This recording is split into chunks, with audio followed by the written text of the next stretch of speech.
Welcome back. Okay, so there are so many things going on right now that I spent the last couple of days trying to think of what I can put in a thumbnail to grab your attention.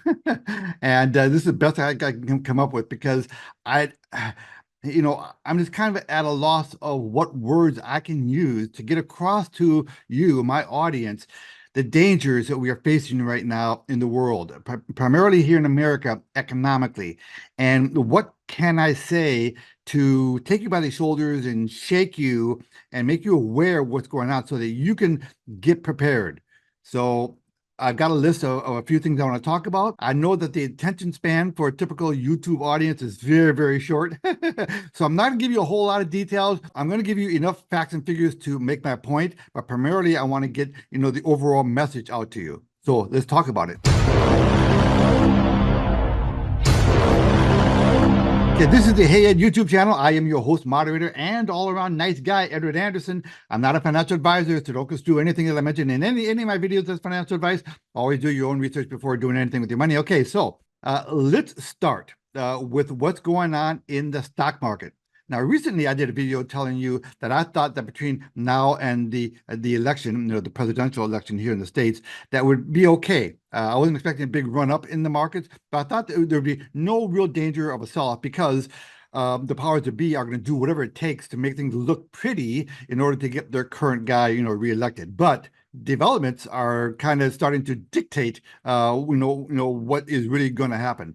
And I want to show you a few things that should really alarm you. I don't know whether I would go as far to say you should panic, but I think that you should start being proactive.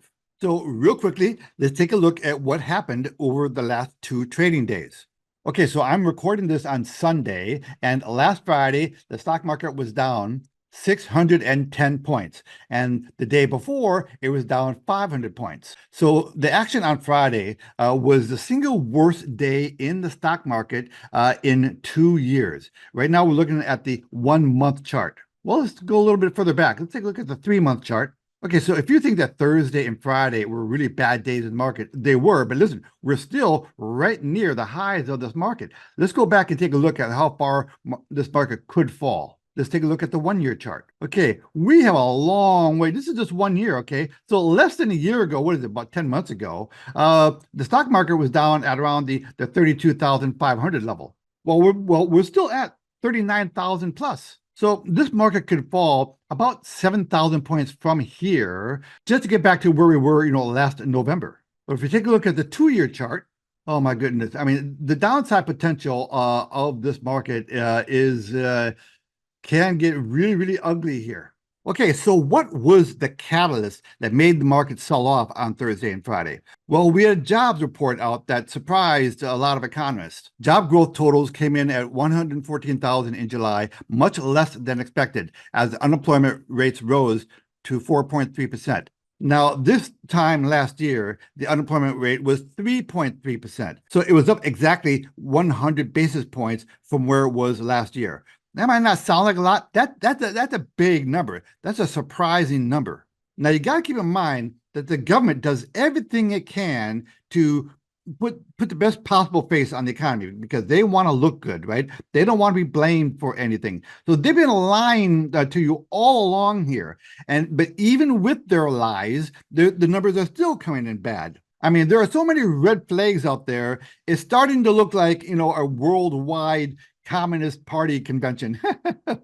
One red flag is that Amazon is starting to report that consumers are starting to buy fewer things. Another big red flag is Intel Corp. Intel Corp came out with disappointing earnings, and Intel is down in price by 32% in just 5 days. It was down 25% in 1 day. Now, of course, stocks like Intel and Amazon and Google and the rest of it, these guys appear in everybody's 401k plans, everybody's mutual funds, right?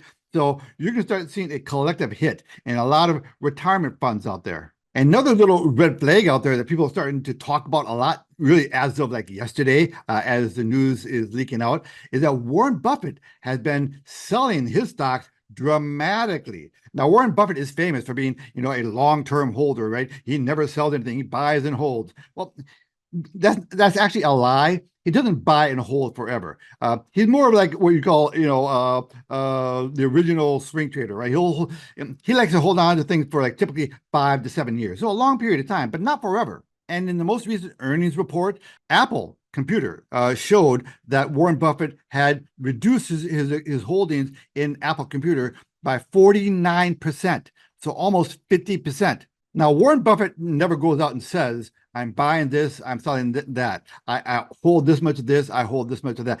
He can't do it for legal reasons, and because he doesn't want people to know that he's buying or selling something. So the best people can do is to learn what he is holding and keep track of the percentage of his holdings through the quarterly reports being put out by companies. So this is always a lagging number. So in the most recent quarterly reporting, it showed that he had reduced his exposure in Apple Computer by half. He might be completely out of it by now, as far as we know. Now, he's been doing the same thing to other big stocks like Bank of America. He's been dumping his shares. So the bottom line is the word is getting out that, the Oracle of Omaha, the guy who gets way too much credit for picking stocks, but still everyone likes to use him as an example. Well, if Warren Buffett does it, then it must be good. And if Warren Buffett is selling, it must be bad. So the word is out that Warren Buffett is dumping his stocks. And that's raising a big flag by the streets because people put so much stake into what that one guy does. Now the stock market right now is at an all-time record bubble. Now to illustrate this, let's take another look at the performance of the S&P 500. This is what the stock market has done over the past few decades, okay? And you can see that it has gone parabolic the past couple years. The stock market right now is trading at a 34 times earning level. 34 times earnings is huge. What we've been seeing the past couple of years is FOMO. People just getting in because they're afraid of missing out. Well, listen, I've lived through a lot of crashes over my lifetime, and I made a lot of money by calling a few of them early. Now, I'm not saying that there has to be a stock market crash, but I'm telling you that all the red flags are there, all the signs are there. Now, you tell me, looking at that parabolic chart that I just showed you on the S&P 500, what do you think is more likely to happen over the near to medium term? Is the market going to scream another 10, 20, 30% to the upside? Or is the path of least resistance to the downside? I think that we have a major stock market crash coming. It's just a matter of when. And I think what we saw on Thursday and Friday is the beginning. It's the initial cracks in the dam. Okay, now let's talk about real estate for a second here, okay? Let's take a look at a recent chart of the increase in inventory of houses on the market. Now, of course, real estate is very regional, right? So, but overall, over the past 2 years, the inventory of houses on the market has gone up by 400%. Not a good sign. Now, I've done a lot of videos about why I think that the real estate market is going to crash big pretty soon. So for those of you who are looking to buy a house, my suggestion, not a recommendation because I'm not a financial advisor, my suggestion is sit tight. I think you're going to get a really good buying opportunity pretty soon. The fact is that the rate of foreclosures are at an all-time high. The rate of car repos are at all-time highs. Credit card delinquencies, all-time highs at a time when the amount of exposure to credit cards is also at an all-time high. Our national debt, $35 trillion. Okay, one of the phrases I think about putting into my thumbnail was the term black swans. Most people know what black swans are, right? Black swans are, unanticipated, surprising, catastrophic events that come out of nowhere that no one really anticipated and cause, destruction. Well, we have a lot of competing black swans out there, that any one of which could create just severe havoc. One of them being the real estate market, one of them being bank foreclosures, and another one, which most people do not ever talk about, but I talk about here, is the global exposure to the derivatives market. I mean, I did a report once entitled $1 quadrillion.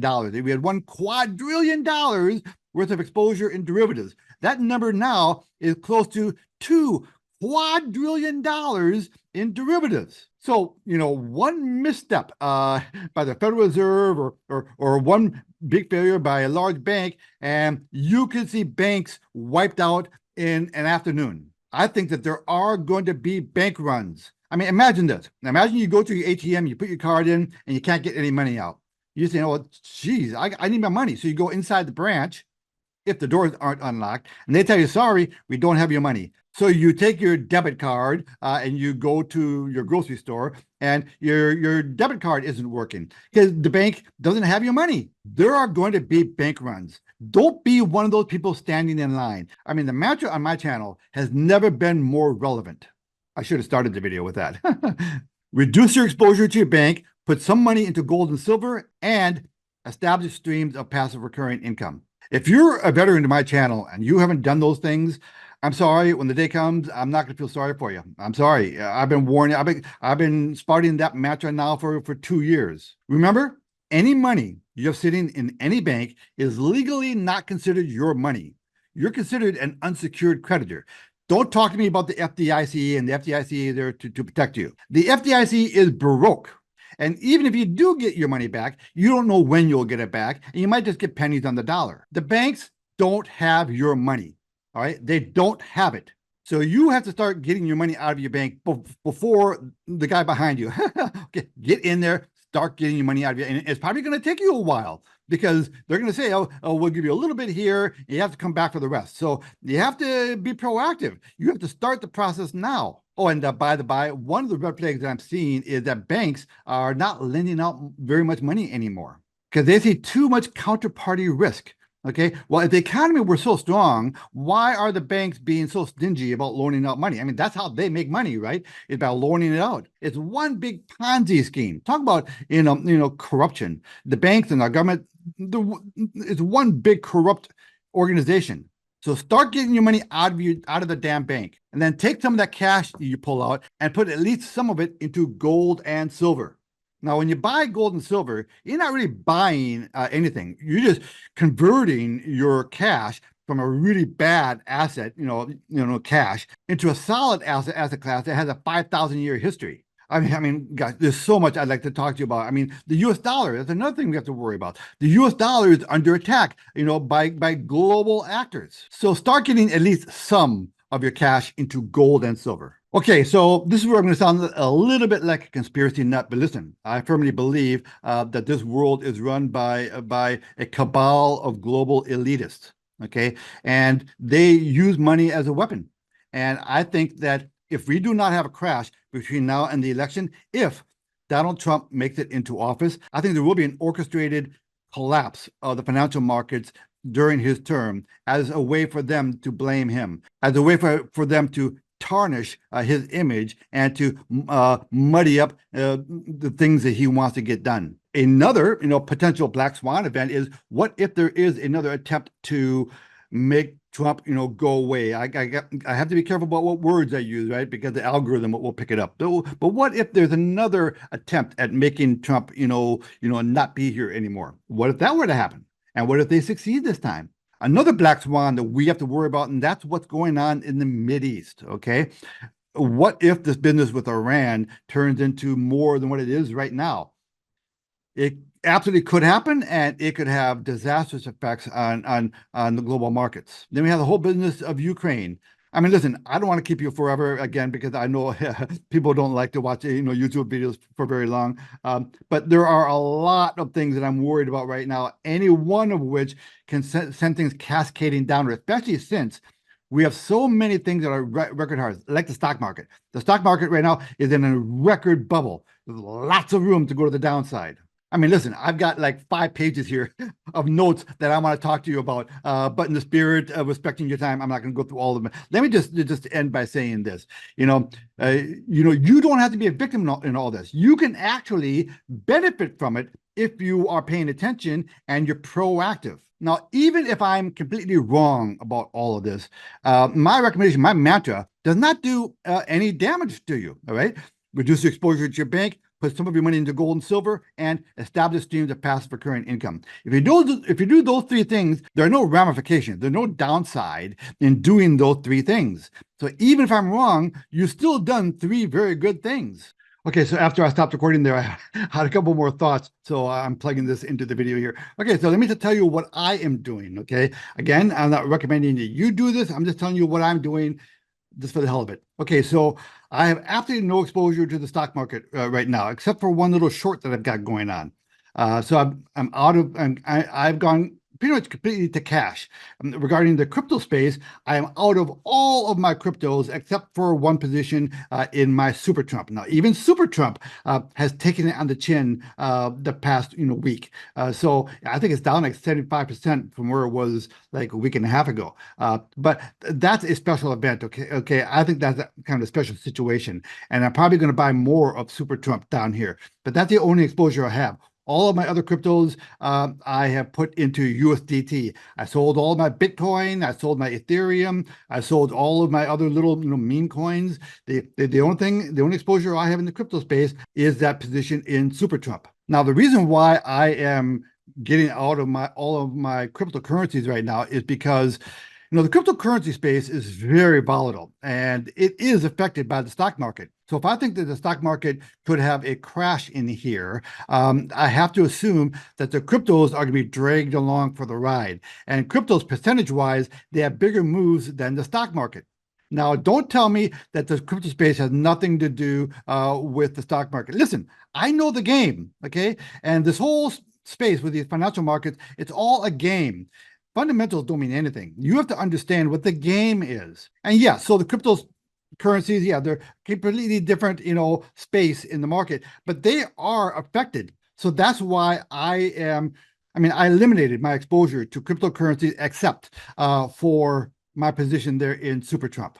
Like the saying goes, right? Discretion is the better part of valor, right? Sometimes it's better not to be exposed. Sometimes the best trade you do is no trade. Just go to cash, let the carnage happen, and then you can go in and do some bargain hunting amongst, the shambles, amongst the ashes. And I feel that way about real estate too. I think real estate is going to be affordable again relatively soon. So I have peace of mind by going to cash. Now, cash is a dirty word, right? And I've taken a bunch of my cash, by the way, and I bought some more gold and silver. So that is how I am positioning myself at the moment. And if you'd like to join my Hey Ed WhatsApp group, shoot me an email, and my email will be in the description below. Shoot me an email, and I'll be happy to send you a link to join my WhatsApp group. We would love to have you in the group, a group of really cool people. I have a special going on today. I'm giving away likes for free. It's absolutely free to hit that like button. So please like and subscribe. Ed Anderson, live from Minnesota, signing out. Copy that.